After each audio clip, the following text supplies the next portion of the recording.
Welcome to The Becks, a podcast that explores multimedia horror with hosts Becky and Sydney. Join us as we talk about movies, books, video games, music, and much, much more.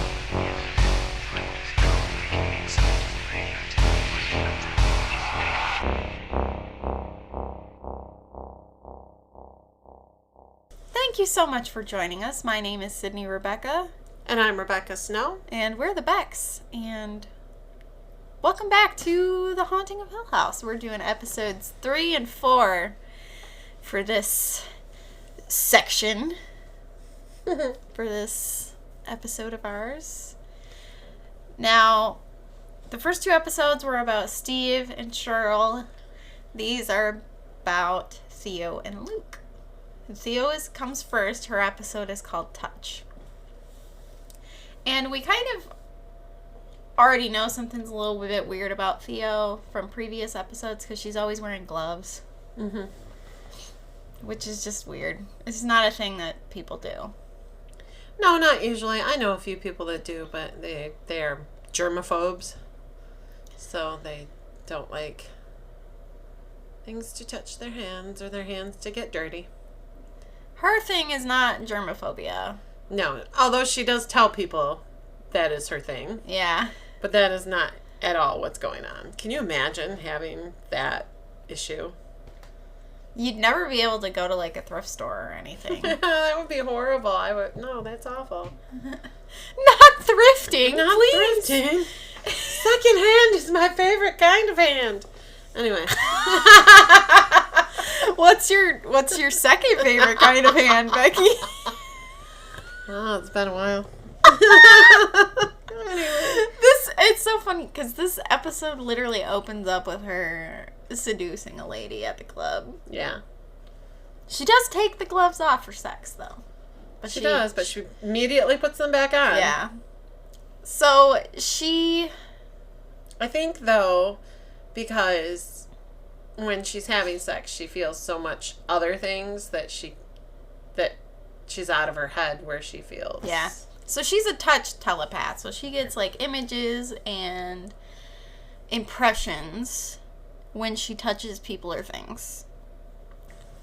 You know, again, this episode switches between the past and the present. So when it goes to the past, it shows how Luke and Nell find a dumbwaiter. Uh-huh. And Luke tells Theo, you know, separately away from Nell and everyone else that, you know, it's the perfect kid-size elevator. Yeah. And he really wants to go up and see where it goes. They get in trouble for messing with it. Yeah. At first, because it's not safe. They're told it's not safe, and yeah. So by Mrs. Dudley. Yeah. Which this is just a small detail that I like a lot is when Mrs. Dudley had grabbed Luke, she grabbed him pretty harshly because, you know, they were messing with the dumbwaiter. And Theo's like, get your hands off my brother. Yep. And Mrs. Dudley is like, well, I was telling him. And she's like, okay, well, you told him. Let go. Yep. Which I like to see that because I think a lot of times, especially young kids, young girls aren't shown to like stand up to adults at all. So it's kind of a thing unique to Theo, and it kind of gives you a glimpse into her personality. She's protective of her siblings, and she's not afraid to stand up to people of authority. Yeah. So the thing is like when everybody has gone away and they come back to it later, Theo actually agrees to. Yeah, Luke wants her to send him up to the top floor. Put me on and push up. One other thing though, when she touched Mrs. Dudley as they were leaving or whatever, and because Luke was like, she's mean, and Theo said she's not mean, she's scared. Yeah. And Mrs. Dudley was super taken aback by that. Yep. And which, as any, I think, adult would be. this kid touches you and they're telling you how you feel, that's a Well, little unnerving. I don't think, like, Mrs. Dudley necessarily made the connection that it was like, oh, because she touched me. I think she just didn't expect Theo to be so insightful. Yeah. Maybe. And, Or maybe she knew. Who knows? I mean, this is the thing is, like, all of the kids are, well, I won't say all of the kids. Theo, Luke, and Nell are all sensitive to different degrees. Well, and they're the younger ones, too. Yeah. And they always say that when you get to a certain age, you start to lose that at some point, too. Yeah. I mean, not everybody, obviously, they're sensitive adults, but for them, maybe blocking it out because their dad has told them it's not real, it's not real, it's not real, it's not real. And I think you get to a certain point where you're like, okay, it's not real. There's something wrong with me. I'm sure you would. So, anyway. So he gets in the dumbwaiter like a dumbass. I am not crawling in any dumbwaiter. I don't care what age I was. No. I was quite inquisitive as a child, so I could understand why. Oh, I can understand why he did it, but I was always the child that was like, don't do that. That's not safe. Something bad's going to happen to you. Yeah, the thing is, the dumbwaiter doesn't go up, it goes down. To the scary basement. That they already know is scary. No. Well, they don't know about this area of the house. Oh, that's right. She finds it later. Yeah. It's because it's not on the blueprint. That's right. So, yeah, there's like this mysterious cellar. And it's really dark. And Luke does have a flashlight. Yeah, he goes all the way down to the bottom. And he's yelling up to Theo. He's like, there's a big room down here. It's dark. And he's like, hey, I need you to actually bring me up now. And he starts to get pretty freaked out. And there is something in the cellar. Yep. It comes out from behind the barrels. And while Theo is frantically trying to get the button to work, which it's not, gets attacked by something. And you see what it is. Yeah. It's a creepy, very white. It's like a rotting humanoid creature. Yeah. Liv and Hugh show up and they start freaking out because Theo's freaking out and nobody knows how to get to him other than to get the dumbwaiter to work. Yeah. And they do get it to work. They do get him up and his like pajamas all torn up and he's screaming and crying and Liv and Hugh are pissed at Theo and Theo's really upset and crying. And she's just like, is he okay? Like, And Luke tries to tell them, like, hey, there was something down there. Like, it tried to grab me. And his parents are just like, no, there was nothing down there. Like, you just got scared or whatever. And later on, Theo actually goes up to... Does she just go to the room or does she go to the treehouse? I can't remember.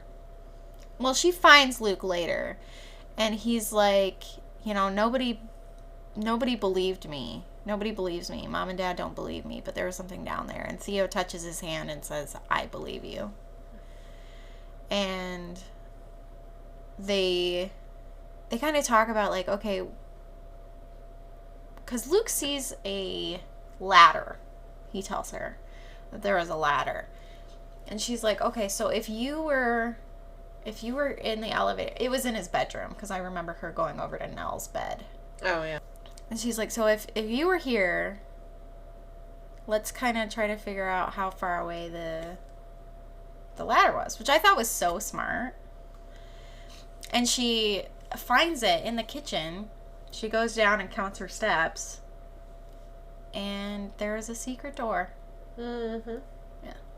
Again, not going in there, but, whatever. She does go down there, She does. which surprised the hell out of me. I was like, that is absolutely freaking wild that she was brave enough to do that.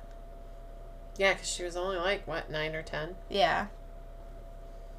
And so she tells her parents.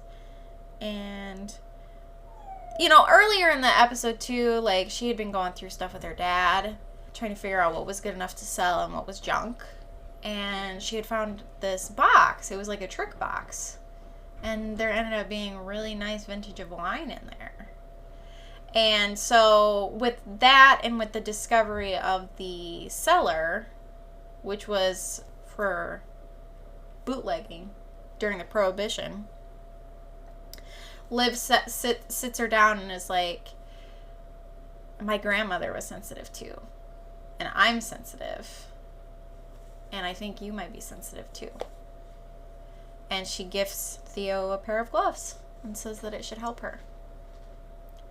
So this is where I get kind of fucking irritated with the adults, because it's like, okay, literally, you know that stuff can be weird, but you don't believe any of your children? Well, that's the thing. It's not just one child. It's multiple children are telling you that strange and unusual things are happening.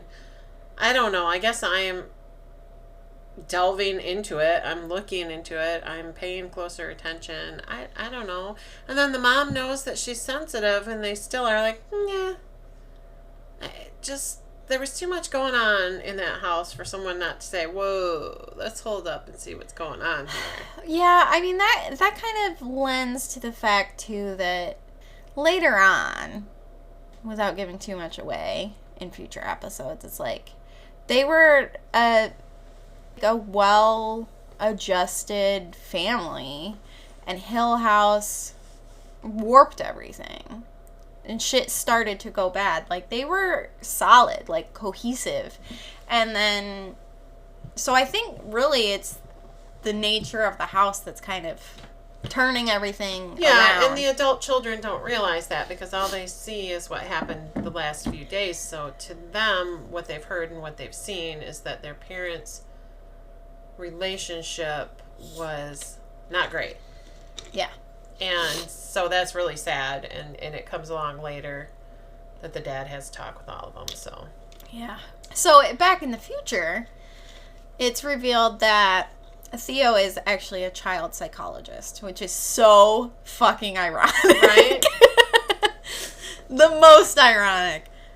Not to say, I mean, she does a lot of armchair therapy with her siblings. Yeah. More than... Well, as any therapist would. You're going to read the room, and you're going to...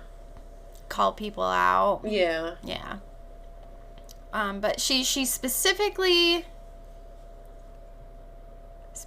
deals with children, and this is in the past, so this is before Nell died. Like, it's in the present, but before Nell died. She's telling Shirley about how there's just this kid that she can't crack. A little girl. Yeah, she doesn't get anything from her. And this little girl is haunted by a monster called Mr. Smiley. And he lives in the basement. And there's no way to stop him. Yeah. Theo was like, well, you can do this, and that will stop him. And she said, no, it'll stop everybody but Mr. Smiley. Yeah. Well, that's terrifying. Yeah. And she draws this creepy fucking smile on this paper. Yeah. And she has a picture of her family. Mm-hmm. And in the back in the house, smiling out of this window, is this creepy looking person, Mr. Smiley. So, I don't know if you noticed it, but in that picture, did you see any similarities between one of the members of the family and Mr. Smiley? Yes. It was a little subtle. Yeah. But it was there if you were looking for it. Yeah. So, I missed it completely. I knew right away what was going to happen. Yeah, Just because of the way... I don't know, though. It throws you off because the mom and the dad, they are foster parents. Yes. And they are there... And they've had multiple foster children. Uh-huh. And this is the only one that they've had issues with, apparently. Yeah. And she's acting out in school. And her grades are bad. Her grades have dropped. Mm-hmm. And there's just a lot of things going on, and they don't know what's wrong with her. So they brought her to a therapist to find out, to get her help. So that's a big throwing you off of anything that's happening. Yeah. Yeah, because they both seem like they are very concerned and loving and, you know, all that. And so it kind of, it bothers Theo. Like, she keeps thinking about it for days. And so she finally is, like, out driving because, like, one of Shirley's assistants or whatever, you know, Nell dies. And so the assistant goes to get it so Shirley can do the embalming and all that stuff. And she's like, I gotta go. So she leaves, and when she's out driving, she decides to stop by the house. Yeah. Which she doesn't usually do house calls. No. And the foster parents are a little weirded out by it. Yeah. And she's like, I know this is gonna sound super weird, but I just kind of want to get into her headspace a little better. Understand why she's doing these things. Mm-hmm. So can you show me to the basement? And he does. They take her down to the basement. Yeah. And they leave her there, which is also weird to me. Yeah, I'm not sure I'd leave someone in my house alone, but... I mean, whatever. Maybe they trust her because she's been... And she's a therapist. Taking care of their daughter. So she goes around and she's touching different things, like the laundry and the pipes and, you know, whatever. The walls, anything that might give her some kind of feeling. And she doesn't get anything until she gets to the couch. Yeah. Which is horrible. I'm not even going to describe it because it was horrible. Like, even just thinking about it makes me cringe. Basically, she realizes that the issue is that the little girl is being molested. And she suspects she knows who it is, but she doesn't know for sure until she goes back upstairs. But before she does, when she's laying on the couch, she sees a marking in the knot of the wood. Yeah. And it looks like a smiley face. Yeah, that was pretty disturbing. Yeah. Because when she laid on the couch, she felt it. Yeah. She knew what had happened. She knew exactly what it was. And then when she looked up and saw the markings from the knots in the wood, and it looked like the smiley face, it was... Yeah, that hits pretty hard. Yeah, you just think, gruesome. Holy shit, what in the hell? Yeah. So she goes back upstairs, and they're like, well, you know, whatever. Did you find what you were looking for? And she's like, I think I did. But before she leaves, she didn't put her gloves back on. Yeah. She shakes the foster dad's hand. Yeah. And she knows instantly. And it cuts to her in her car across the street. She's just kind of watching the house, and she's talking to somebody, and she said, you know, have I ever been wrong before? He's going to crack like an egg if you guys come out here and question him. And the cops show up, and then he's led out of the house. In handcuffs. And so she's upset. Like, I can't even... Like, that has to be... Yeah, I don't know. I don't know that I could ever be a child therapist. I always wanted to be a therapist, but I don't know if I could be a child therapist because my first instinct, if a child told me that they were raped or touched or hurt by someone, is I will take care of that. I don't need to call the police. I got this. I would probably be in prison. So and that's got to be hard on the psyche itself. But she saved her. She saved her from any more abuse, so that from that family. From that family, yeah. Because that's the hard thing. I mean, working with kids, you get to know the foster system and all that, and that's really hard. Social work in general is just fucking soul-rending. Like, you have to be extremely strong to deal with that. And to be an empath on top of it is, like, rough. Crazy work.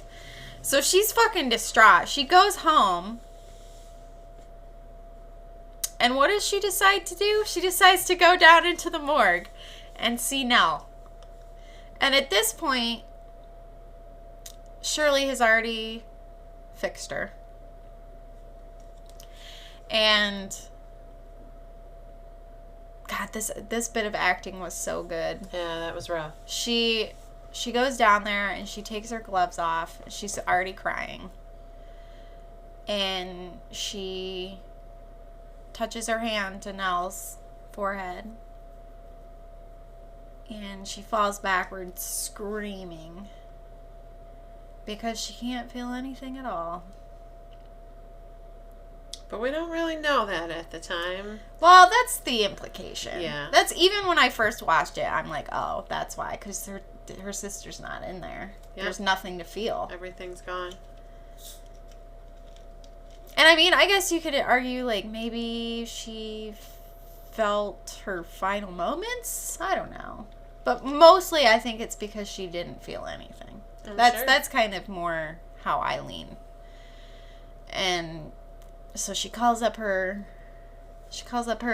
booty call, and I can't remember her name. It doesn't really matter. But I love how the girl is like, I don't know, like, ask me about my day. Like, what the fuck is wrong with you? Yeah. Yep. So, and Theo tells her about her day, mostly. Which was terrible. Yeah. Like, oh yeah, I found out my kid that I'm doing therapy on was molested by her foster dad, and now she's going to be put back in the system, which is kind of like Russian roulette. And also my sister died. So, yeah, great day. Mm-hmm. Crazy. Yeah, just absolutely nuts. And really a good episode. Super good. And a flashback, too, right at the end, reveals that Hugh is trying to grab Theo when they were running on that final night. And she starts screaming because she sees scary shit. Yeah. Like, she's not really sure what she saw, but she thinks she saw Olivia get her head knocked into something. Her mom, you know. But yeah, that's how that episode ends. Just a really good episode. Terrible though. Not a fun watch. None of them are fun. No, that's true. This show is disturbing and emotional and sad and heart-wrenching. Yeah, there's a lot of emotions in this whole series. So the next episode is Luke's episode. Sydney's gonna cry. I am probably gonna cry. This is one of my favorite episodes, actually. I love Luke. He's my favorite character. He and Nell are kind of tied, to be honest, but... Yeah, I like Luke and Nell. They're my favorites. I like Theo. I like little girl Theo. Grown-up Theo pisses me off at times. She's a bitch. Yeah. Yeah, so... Luke is super frustrated because... Child Luke, I should say. Because only Theo believes him. And I think Nell believes him. But nobody believes him about what happened in the cellar. And then also, he has this friend named Abigail that no one believes him about. Which I find so strange, but anyway. Yeah, like Steve even was like, yeah, I had imaginary friends when I was your age. Or whatever. Like, Steve is so much older, but it's like... Luke tells them several times, like, she is not imaginary. Like, she's real. And nobody ever... The thing is, like, he is the only one that ever sees her until later. Yeah. So, I guess I can kind of see where everyone's coming from a little bit. But at the same time, it's like, you can... But wouldn't you investigate? I mean, he said she lived in the woods, and... I don't know, the parents of her talked about her at times. They talked about, but I guess... They never... Okay, we'll get into that later, because it is shady. It is, I agree. but at the same time, no, I do understand what you're saying. Like, there's little times where, like, if you were listening, you would have been like, oh, but no. Also, I think, too, you can tell when kids are just making stuff up. Yeah. Like, there would be other details that Luke would be talking about regarding Abigail that would be, I think, fake, you know, or fake sounding. So, I don't know, whatever. So, his mom and dad are going through stuff in the house, and they find some buttons that Liv gives Nell. And there's this cool fucking old-fashioned bowler hat that that Luke puts on, and it's so cute. It's so cute. It is. He's adorable because he's just this cute little boy with glasses. Huge glasses. And then he like, puts super on this thick. cute hat from and it's however many years ago. Oh my god, and it's way too big for him. He's just so cute. This child actor is the cutest little baby ever. I just want to hug him. And he's so excited because he thinks he looks cool with the hat. He does look cool with the hat. He does. He's super cute. So back in the present, pre-Nell dying, Luke gets his 90-day chip from rehab. And he's in like a public rehab. It's definitely not private or fancy or anything like that, because they show early on, like when they first put him into rehab, they have one that like has fucking horses on it. You know, it's like a rich person's rehab. But they're kind of tired of him because he keeps making the same mistakes. Right. So they kind of just are like, okay, this is it. Yeah. And not all of the siblings have money either. True. Yeah, so, Steve and Shirley are the two most financially secure, because Steve got his book deal and Shirley is, you know, a funeral director, and there's a lot of money to be made in that industry. But also she doesn't have a lot of money, but well, you know, we'll get into about it again later. We talked about it a little bit, but so he gets his 90-day chip, and he talks about how, to his friend Joey, how, you know, he and his twin Nell have always been able to feel each other's feelings and like share ailments or whatever. And she's like, and he tells her about one time how he like broke his foot or something. Yeah. And she called him and was like, man, my foot really hurts. Like, are you good? Yeah. You know, so it's like, they call it the twin thing. Now, this is something I fully believe in because, well, twins are weird, first of all, but also because twins run in my family, and I have older cousins, Keith and Karen.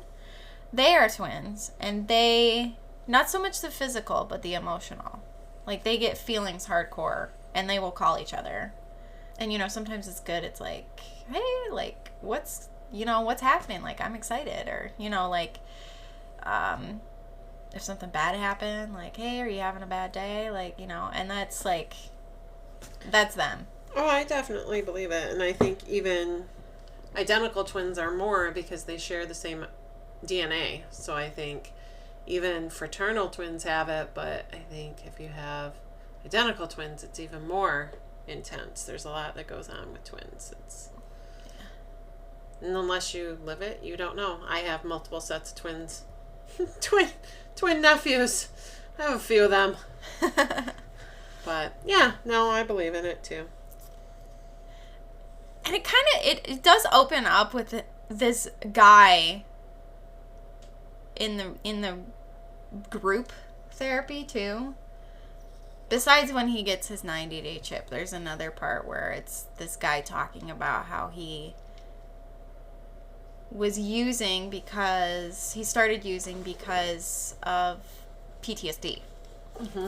And he talks about how he found out like this burnt out husk of a little girl when he was in Afghanistan, and how like he kept just seeing her face and her eyes, her melted runny egg eyes, I think is what he says, which is so gruesome. And he gets high and convinces himself to stab his eyes out, and so he's blind. It cuts to him at that point, and he's like, and I can still see her face.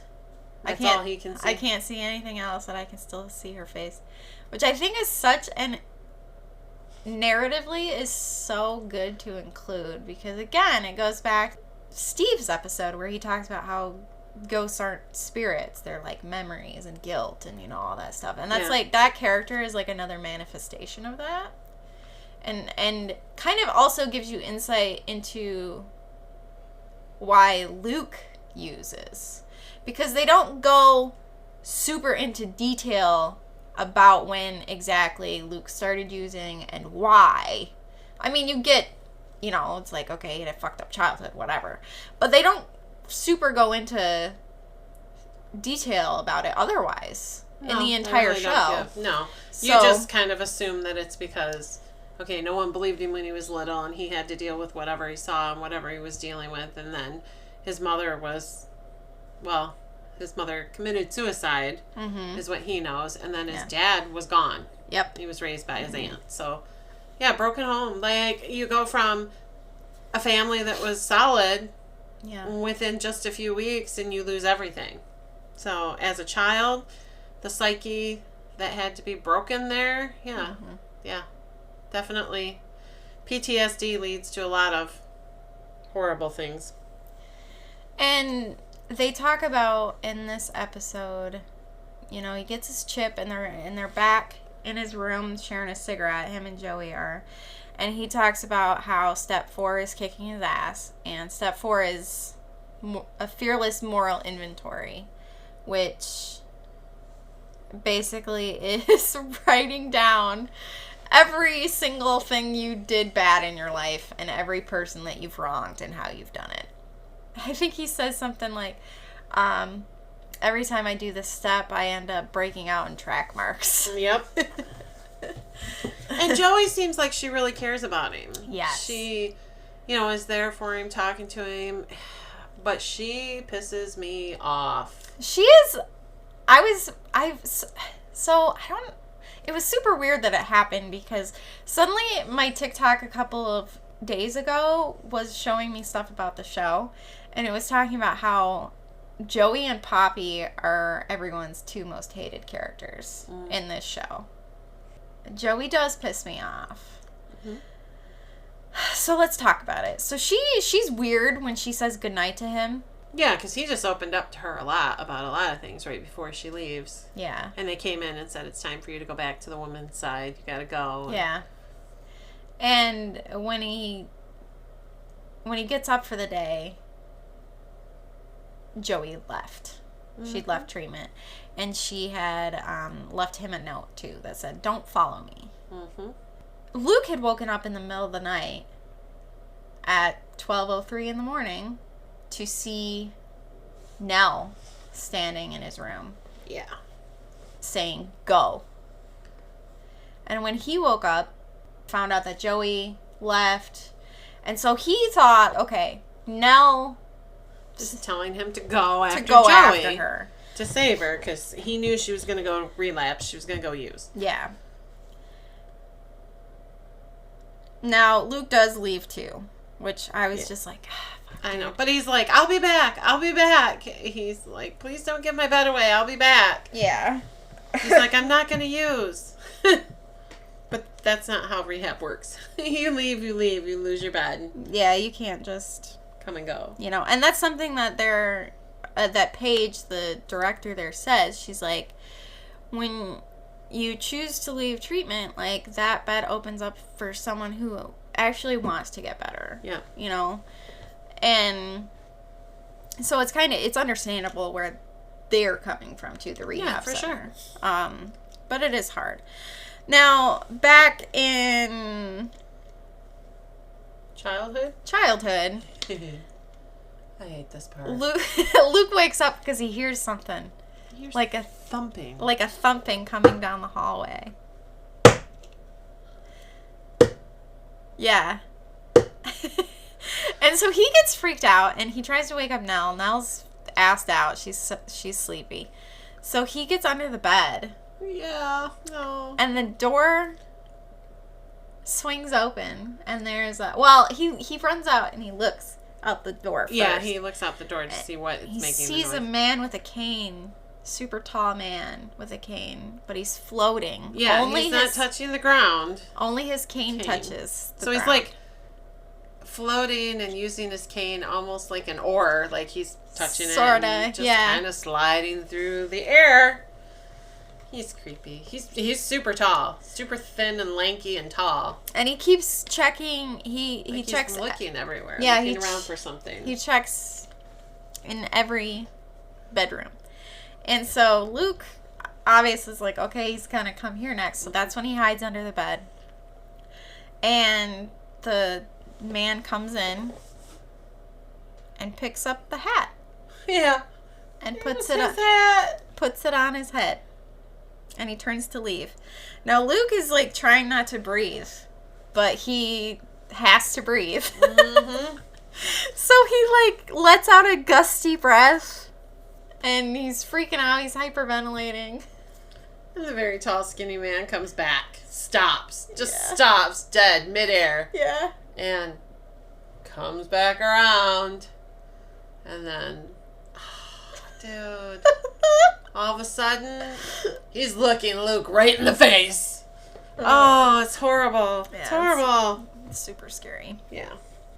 Oh, and of course Luke screams. Because, yeah. I would. Yeah, who wouldn't? At this point, Luke does find Joey. He's known her a while. She was in there when he got there.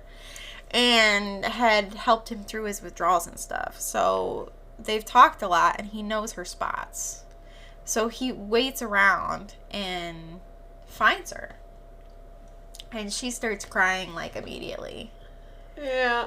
And that's when his symptoms, like, start to get really bad. Like, he starts to get super, super cold, and his neck hurts really bad, and he's just like... Something's not right. Yeah. And... Now, neither of them have any money. Of course not. They're two addicts that just left rehab, so you don't go into rehab with money. You don't have any there. Yeah. So he gets this idea to go find Luke. So they get a taxi partway there. And they go to Stephen Lee's house. Yeah. Except it's not Stephen Lee's house anymore. No. And Luke thinks he's going to take her someplace safe to get through this. So he's going to get her someplace safe to detox, to help her. Like a nice hotel. Yeah. He just wants to get her someplace safe. No druggies. Because she says she wants to get clean again. Yeah. She wants to start over. Yeah, she's regretful about it or whatever. Yeah. So yeah, of course, it's not Steven's house anymore. Mm-mm. Lee kicked him out. And Lee immediately is like, what the fuck are you doing here? Why is she with you? Because she sees her standing across the street. Yeah. And we get actually a flashback of when Luke was 30 days clean. So it's 2 months ago. And they get let out kind of for a day visit. A day pass, and Luke decides to bring Joey to Steve and Lee's. And they're trying to have like a nice dinner. And Steve is a huge douchebag. Fuck that guy. Yeah, he's very judgmental. Yeah, he's just asking shitty questions. Like shitty pointed questions to Luke and Joey. And instead of being supportive and there for Luke, because he is sober and he's getting sober, he's just like taking all those little nasty things that you can take and digging at him. Yeah. And just cruel. And Luke was like, yeah, like all I really wanted was support from you. Yeah. I didn't come here to be fucking berated. So not a good visit. I will point out Lee was nice. Steven was vicious to Joey, too. He was pretty mean to Joey. Yeah. I would have been embarrassed if it had been my friend that I had taken there. I understand the anger from family members. When you've dealt with addiction for so long, you do get to the point where you're just like, I'm over this, no more. But when they are actually trying and you treat them horrible, you don't have to enable them. Yeah. But you don't have to treat them horrible. That's the thing that just fucking confused me about it. Because it's like... Luke was super proud. Yeah, and you can be frustrated with your family for backsliding or whatever, but Luke wasn't. He was literally 30 days sober and doing well, and he had made a friend. Yeah. And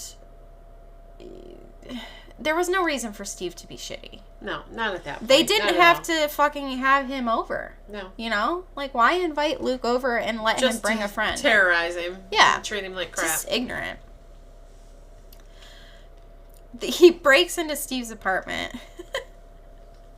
Because he finds out where he lives from Lee. Yeah. And he steals the... You know, I mean, this part we kind of saw from Steve's point of view earlier. Yeah, we talked about that. He takes the iPad and the camera and, you know, whatever. And Steve gives him money and he takes the iPad. And Luke gives him the camera back. He just takes the money. And so when he comes out and he's like, yeah, Joey, he just gave me money. She's like, I thought we were fucked. Like, when I saw him go in, you know. Yeah. And, yeah. Back at the rehab center, like when they had first talked about how Joey had left, people implying that they had a romantic thing for each other, which it wasn't. Not from Luke's side, and I don't think even from Joey's side. No, I think they just cared about each other. They had a good rapport. They had a friendship. Yeah, they were just friends. But, you know, a lot of people don't think men and women can be friends in a situation like that. Yeah. So... Like, they're walking down the street, and Luke is like, you know, we're going to find somewhere nice. It's going to be great. And Joey's like, well, I got to pee first. Like, I'm not going to make another black. I'm going to use the little junkie's room. Something like that. Yeah. And she steps forward and she kisses him. Such an awkward kiss. Yeah. It was weird. And, like, I don't think Luke was unhappy about it, but I think he was confused. Yeah. And so she... heads down the alleyway. Yeah, and then guess what? We never see her again. She had pickpocketed him. Stolen the money. That's why she kissed him. Yeah. To distract him. Because she was just getting into his pockets. Fucking pissing me off. Oh, yeah, I'm super mad at her. I was like, listen, bitch, whatever happens to you. Like, this is the thing, is like, okay, fucking blow up your own life. If you're going to. Fine. But the thing is like, Luke had left rehab for her, waited hours in the cold, broken into his brother's apartment. All of this just to help his friend. Yeah. And he was gonna get her someplace safe or whatever. And not once did he even think about using it at that time. All he could think about was getting her someplace safe so she could detox. Yes. And he figures it out. He figures out that she, you know, left, and he tries looking for her, but he can't find her. A little bit earlier in the episode, he had been playing with his little green army men, and he had set out 7 of them, and he had counted them out, each one when he set it out. And it's kind of like an OCD thing. Yeah. And Nell, at one point, wakes up because she has a nightmare. I don't know if it was because of the bent neck lady or not. But I think it was because of the bent neck lady. Because he climbs into bed with her, and he's like, give me your buttons. And so he counts out 7 buttons. And he's like, you have to put them out like this. 7 buttons for 7 of us. 7 of us, yeah. And he said, and you have to count them out loud. It helps a lot, and sometimes you have to count a lot. Mm-hmm. But it'll make you feel better. Mm-hmm. It'll keep you safe. And I thought that was the sweetest little moment with them. Yeah, it's one of the parts that gets me like really choked up, honestly, because it's just so cute and wholesome, and just so much bad shit happens to these kids. It's upsetting. Back in the present, Luke gets mugged. Yeah. And while he is, like, throughout this episode, when he's, like, looking for Joey, and when Joey runs away and all that, he sees the bowler hat guy kind of in the corner of his eyes. And after he gets mugged, he sees the bowler hat guy again, and he starts counting. He does the 1, 2, 3, 4, 5, 6, 7. Yeah. And he's walking around. He's pacing around. He calls his caseworker, Paige. And he's like, I couldn't help her. Yeah. you know, and he's like, I promise I didn't use. Can you please come get me? I'm so cold. Like, and I don't feel good, you know, all this stuff. And at this point, Steve is already at the rehab looking for Luke because Nell is dead. Yeah. And so Paige and Steve are like, stay there, we'll come get you.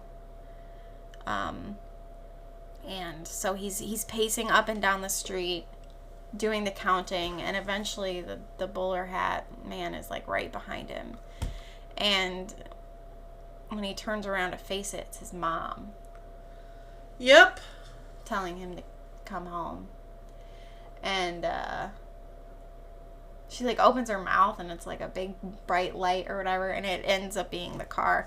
And as soon as Steve comes out of the car, Luke grabs him and is hugging him and crying. And he's like, you know, I couldn't save her. And he's talking about Joey. Yeah. You know. And Steve is just confused and like upset. Yeah, he doesn't know what he's talking about. Yeah, and you know, Luke doesn't have any shoes on. He's beaten to shit because he got mugged. Yeah. And he's like, and you know, my neck hurts. I'm so stiff and cold. And I didn't use. It feels like I used, but I didn't use. And that's when Steve tells him that Nell died, and Luke realizes what he's been feeling is Nell being dead the whole time. The twin thing. Which is so fucking awful. It is awful. I can't even imagine. And Luke is like, what do you mean she died? How did she die? Like, what happened? And Steve's like, it was suicide. And Luke says, no, it wasn't. Yeah. Which I 100% believe. I think he would know. Yeah. He would feel that and know that something was off. It's a twin thing. Did you see, not to get off the story, but there were twins that were entertainers. They were like 80 some years old. They just ended their lives together on the same day. I think in Germany, it was assisted suicide. They were getting older and ill. And they ended their lives together. I was like, okay. I get it. I do too. This is the Kessler twins is what their names were. They were German and a German entertainment duo. But they came here. They danced with Fred Astaire. They did all this stuff in their lives. They were 89 years old. So I mean, I guess I can't feel too bad about that. No, I feel like if you're over 70, you should be able to anytime you want. Yeah. Because how much time left do you have, really? And especially if you're getting sick. I am totally for assisted suicide in those instances. I think it makes perfect sense. Back to what we were talking about, though. It just the twin thing. I was like, I think they did it together because they didn't want to feel that. They didn't want to live without each other. Yeah. And I think this is what makes, like, Luke is the other half of Nell. Okay? And I think that's why his episode resonates so much, because he's the only one that has a connection to Nell like that. I mean, don't get me wrong. The other siblings love Nell. They absolutely do. But it's not the same. Because her and Luke are twins. And I just can't imagine, like, you know, you have that person that you felt with you your whole life. And to suddenly realize that they're gone and that you have to live without them. Especially when you have that emotional connection that is physically emotional, that is there. Yeah. Where you feel if something's wrong or if something's off or if something's great because you lose that whole, I mean, you can lose someone you love, but when you lose someone that literally was in the womb with you, that was conceived with you, that you grew up with, hand in hand. Yeah. And that was the other thing too, when he was telling Joey about it, he's like, Nell has been the only one who has never stopped believing in me. She has always believed in me. Yeah. She has never stopped, not like everybody else. And then she's gone. Yeah, it's a rough episode. They're all rough, but this one's... And when he's counting and his breath the next episode is going to kill me, too. Yeah. When he's counting his steps and his breath is wobbling and stuff like that, I'm just like, I cry every time, dude. I can't not cry. Like, it's just so bad. And the next episode and the one after that, too, like, there's such... We'll talk about it. We'll talk about it. But that's going to be it for episode 70. Holy Hannah. Look at us. We're coming up on... When was our first episode posted? Because we're coming up on our third... We're going to start our third year. Whoop, whoop. That is insane. We have to do something special for that. And I think we have to do something special for our 100th episode, too. Don't you want to see the first... Is it on the... Does it have the date? December 22nd. Okay, yeah. So yeah, next month will be going into our third year. Which we will be taking a little bit of a break, probably right before we release the final episode of this. We're taking a break from this to do some Christmas stuff for the month of December. If we have time, maybe we'll do a double upload on a certain day or something, but we will see how it shakes out because we are busy.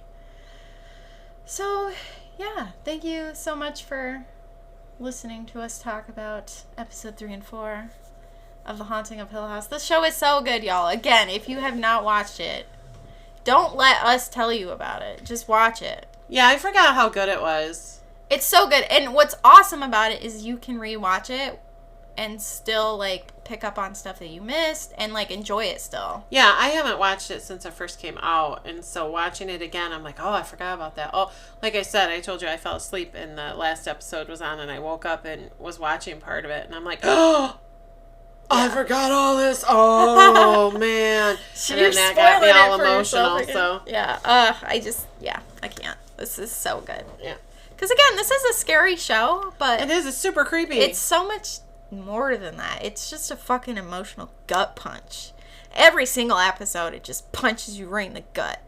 It makes you want to cry. Yeah, but in a good way. Yeah, it's the family dynamic. And if any of you have a family, especially with siblings, that many siblings too, you can really see the sibling rivalry, the sibling frustration.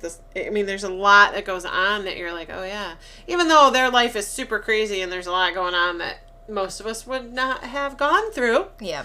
It still brings out that, oh yeah, the dynamic between that sibling and that one, I can recognize that. Yeah. You know, I have 2 brothers, and some of the relationships in this, you're like, oh yeah, yep, I get it.